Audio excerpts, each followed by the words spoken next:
It's not an easy news cycle to digest, and guess what? It's not going to get any easier. You know, we said last night when we opened up the broadcast that things were just evolving in San Bernardino, and you know what? I think after multiple press conferences and updates and continual news coming on the cables and on your social media, that it will continue to evolve. Understanding of this whole thing is going to take quite some time. In fact, it could take a long time. Thankfully, tonight we've got a pleasant conversation off the news of the day about a brand new maritime museum here in Rhode Island. So stick around for that. In the meantime, we still have some things to discuss, not so fun, and a couple of fun items here on the rundown tonight. Welcome into my state of mind. I think our collective state of mind has been completely screwed up by this one. Headlines are rampant. I mean, this was, at the beginning, and the stress that everybody was dealing with. I mean, everybody in terms of families and victims and the like. And then it moves to, the headlines are moving and moving and moving, and now we've got a counterterrorism investigation, and that makes all sorts of sense.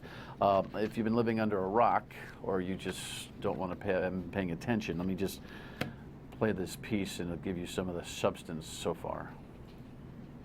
FBI investigators dug through dumpsters this morning near the Redlands townhome that Saeed Farouk and Tashfeen Malik rented. Investigators found 12 pipe bombs in the garage, tools to make IEDs, and thousands of rounds of ammo. Last night, FBI tactical teams used a battering ram and then a robot to secure the inside. Neighbors talked about what they saw late yesterday afternoon when police swarmed the home. Many said they didn't know at the time it was related to the massacre at IRC. Investigators also focused on this dark-colored car parked on Center Street in front of the apartment. Elizabeth Abinante works nearby and says her husband's company went on lockdown a few blocks away. Nobody knew what was going on.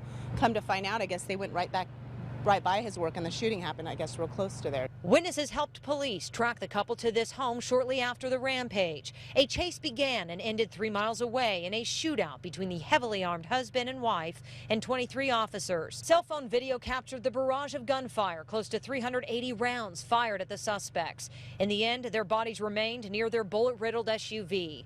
Today, evidence markers rest next to one of the assault rifles and other items taken out of that SUV, including hundreds of rounds of ammunition. 2 police officers were injured, but both are expected to be okay. Still, residents are shaken to the core. These details are incredible, and the investigation is so delicate. In addition to that fine, detailed report from CBS, we learned today in a press conference by the police chief, who seems to have his act together out there in San Bernardino, that the victims' remained there overnight. I can't imagine what the family stress was like, knowing that you had people at that county holiday gathering / meeting, and they haven't contacted you, and I guess the gunmen and woman hit the sprinkler system with bullets, and so they flooded the room, and then they found the pipe bombs, and oh my goodness, it's just well, I guess it's what terror is designed to be.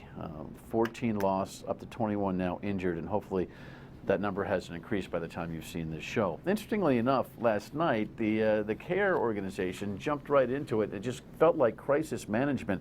A couple of different headlines here that kind of tell the story. CARE, of course, is the Council on American Islamic Relations, and they didn't waste any time. Second headline as well, just kind of covering it from a couple of different angles. The gentleman of the local chapter who runs that organization stepped right up to the microphones. On behalf of the American Muslim community, and especially the Southern California Muslim community, on behalf of CARE, the Council on American Islamic Relations, we unequivocally condemn the horrific act that happened today. And we stand in solidarity with fellow Americans as we offer our condolences, our heartfelt prayers and condolences to the injured, to the families of those who have been killed. We stand in solidarity in repudiating any possible ideology or mindset that could have led to such horrific act. They also carted out the brother-in-law of the male suspect in this whole thing. And he kind of, in a dazed state, kind of wandered through an explanation of how this is horrifying and unexpected and nothing that could be predicted, and he didn't know what was going on. And as I was watching it, I was thinking, well, that's touching. Well, that's crisis management. And I understand it's got to be very difficult to be a law-abiding Muslim American when things like this happen. But it's also a version of witness tampering. The family members are going to be interviewed by the authorities, and I'm not so sure it's so smart by CARE to start carting out family members before the police have had a chance to speak with them, or the FBI. And I'll tell you what's not also very helpful is this headline in the New York Daily News today. I mean, I understand they've got kind of a left position.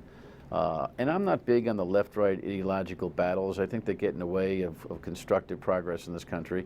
But to send a message to, I guess, Republican leadership and candidates in this country who've offered thoughts and prayers, that's considered banal now, thoughts and prayers. You know, sometimes there's nothing to say other than to say, I am offering my thoughts and my prayers. In fact, I think it might be more constructive and better, at least in the short time frame after a terrible massacre like this, to say we're praying for you and we're thinking about you rather than knee-jerk reacting to some gun control agenda. By the way, not that I'm a right-wing NRA guy, but I do want to remind everybody that the news is that there were 4 guns used. All 4 were purchased legally. 2 owned by one of the suspects. Don't let the facts get in the way of a good agenda battle.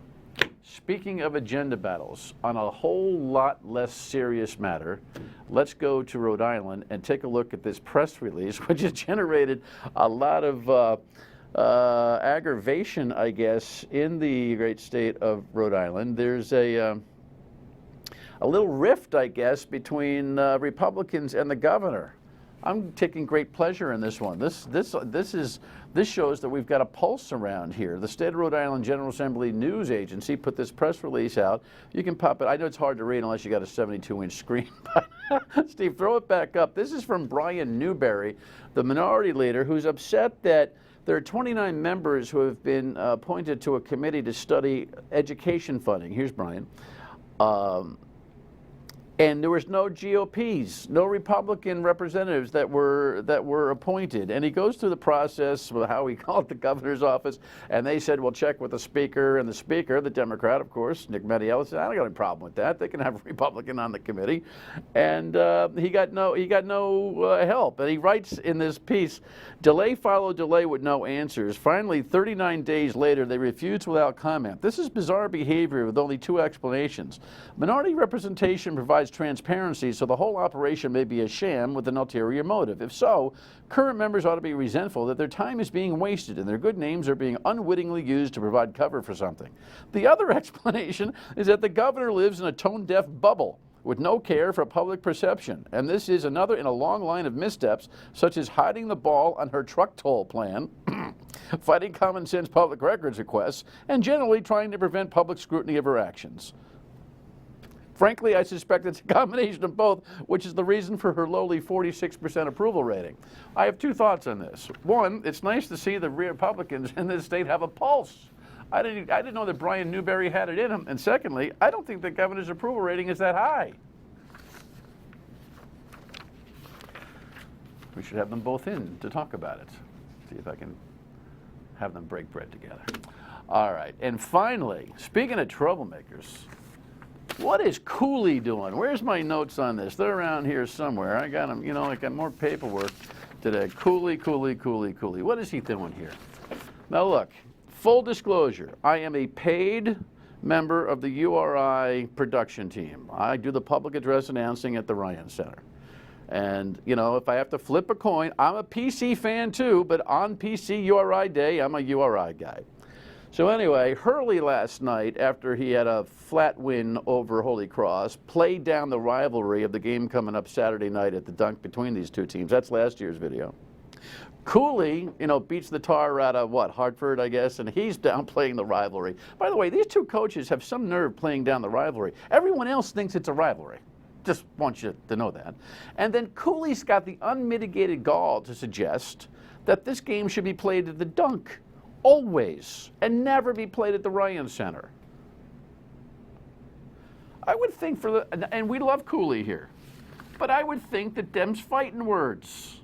for the URI fans, which only will add to the atmosphere coming up on Saturday night. Only should be played at the Dunk. Go PC. What'd you say? Go PC. Go PC. Well, go PC, but they'll have to do it at the RYAN, the Ryan Center. Your state of mind is important to us. You got something on that? Cough it up. Get this thing going. When we come back, we got a museum to highlight, and we shall. Stay with us.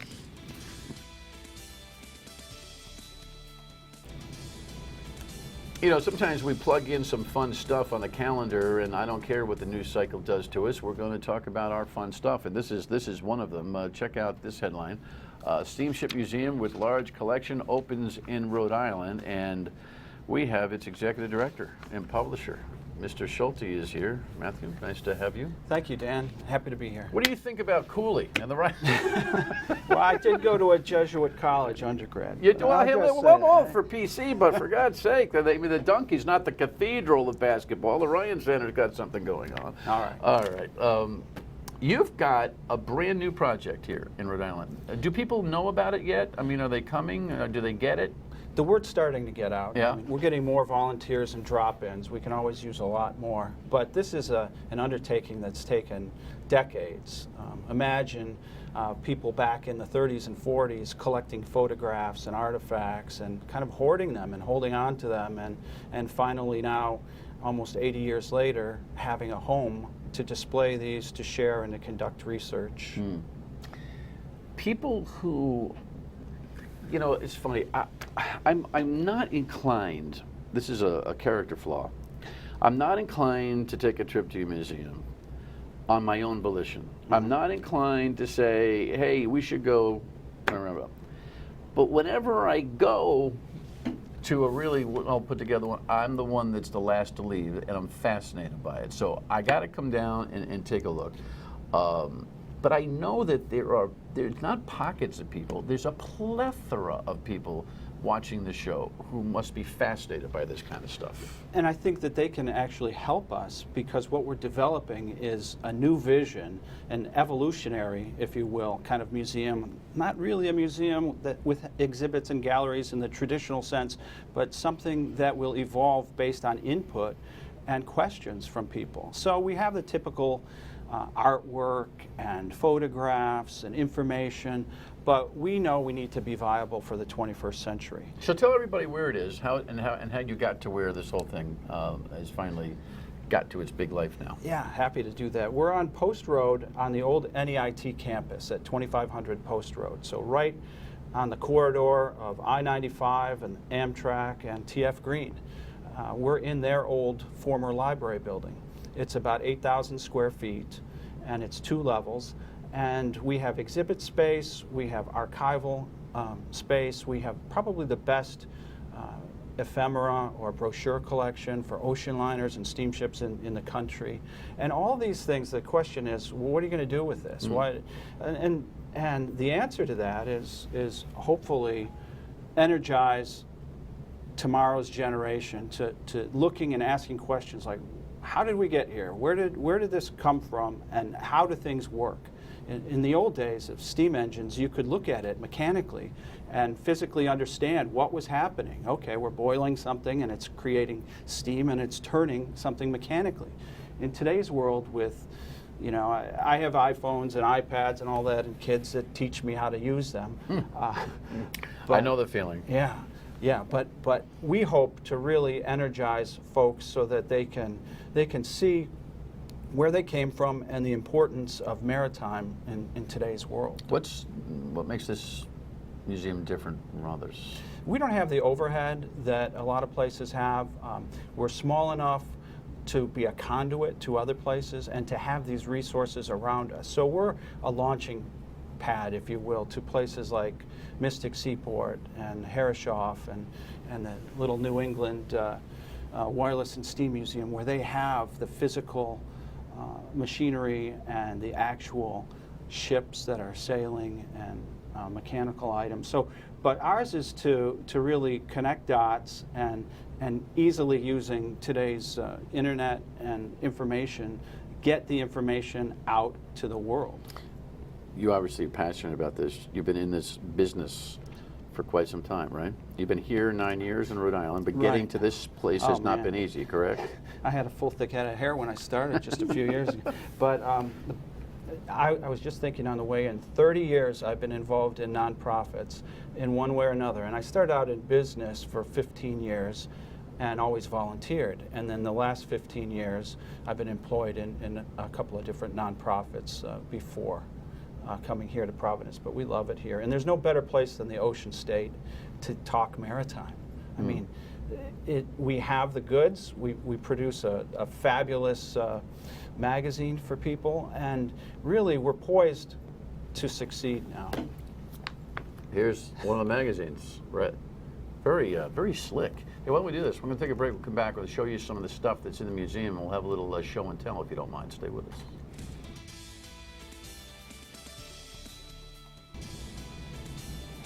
Matthew Schulte is my guest. He's the executive director of the Steamship Historical Society of America, and there's a brand new museum. It's now less than a year old, right? Right. On Post Road in Warwick. That you can also become a member of this nonprofit, which is really what you want to do, right? You want more people to become members to help support the project. Exactly. Being a nonprofit, we're not funded by federal monies or state monies. It's solely out of the generosity and kindness of friends and members.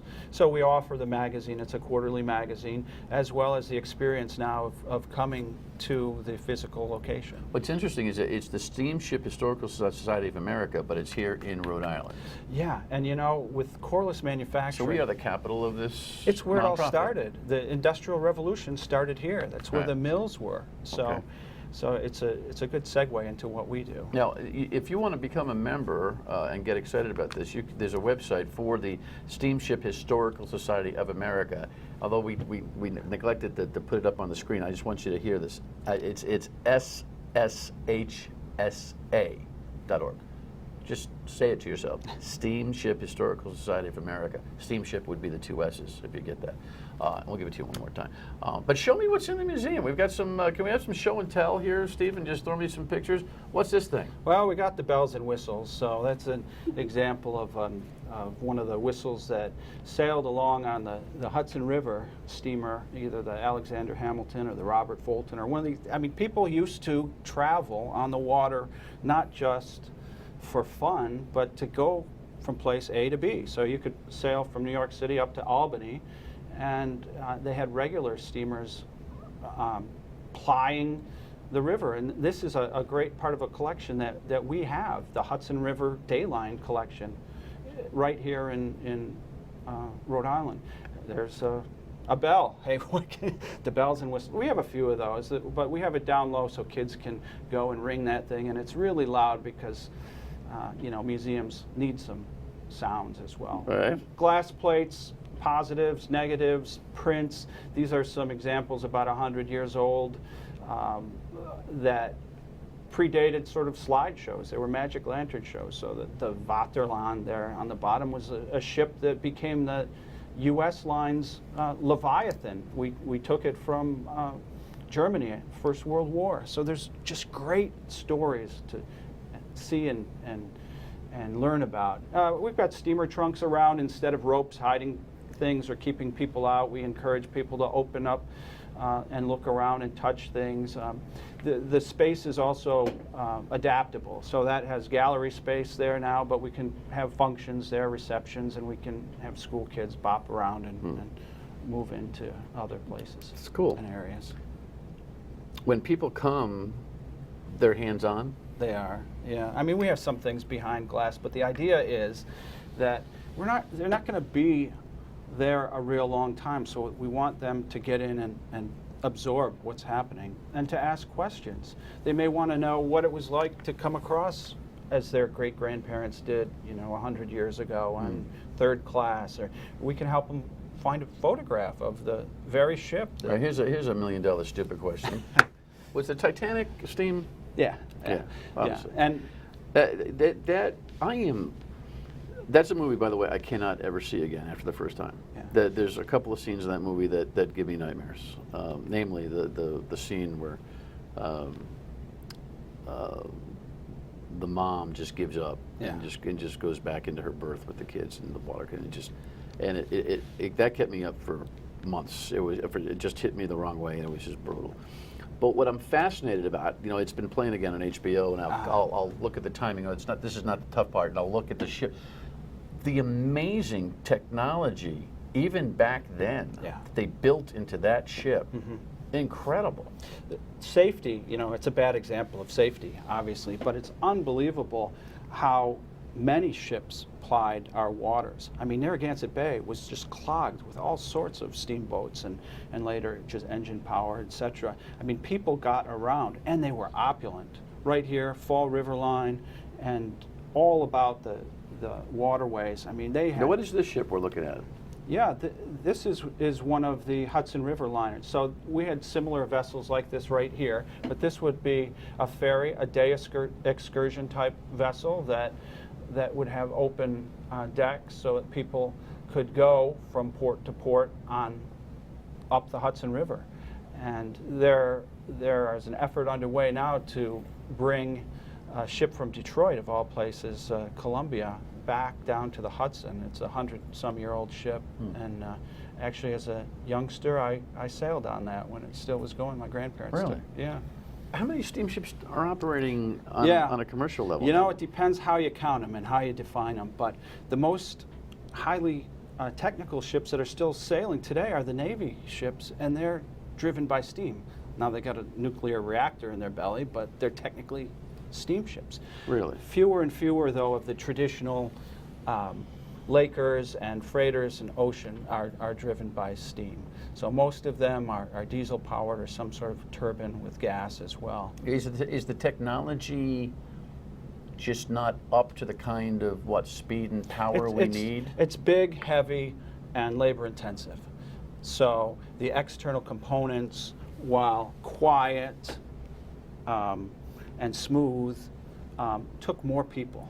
So you can operate a diesel or an internal combustion engine, say with a crew of 10 on a major ship, or even less, whereas a steamship you would need oilers and wipers and boilermen, and so 2, 3, 4, 5 times that many. So those costs add up. And the immense size, the RPMs on a steamship were a fraction of, like our cars driving around are 4,000 or 5,000 RPMs going down the highway. Well, these would turn at maybe 100.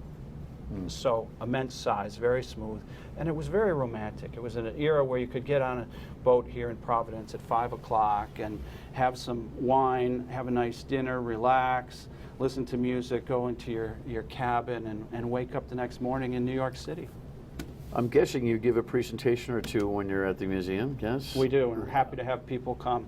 Are there formal presentations at the museum? There are. We're going to start a speaker series after the first of the year, and probably on Saturdays. And based on feedback, we'll change that. We'll have evenings as well, and we're excited to have people come and volunteer and experience it with us. So it's no charge to come to the museum, but donations are accepted, That's correct? right. All right. That's absolutely Or true. join the nonprofit for $50 you're in, right? That's right. Congratulations Thanks, on the Dan. whole project. Thank Looking you. forward to seeing it. All right.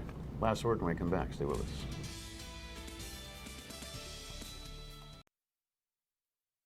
A lot of conversation about diversity and racial tension in our country and our community today. A productive conversation on diversity in education tomorrow night here on our expanded discussion on our Friday night programs. We'll see you at noon tomorrow until 3 on WPR Radio. Have a great night.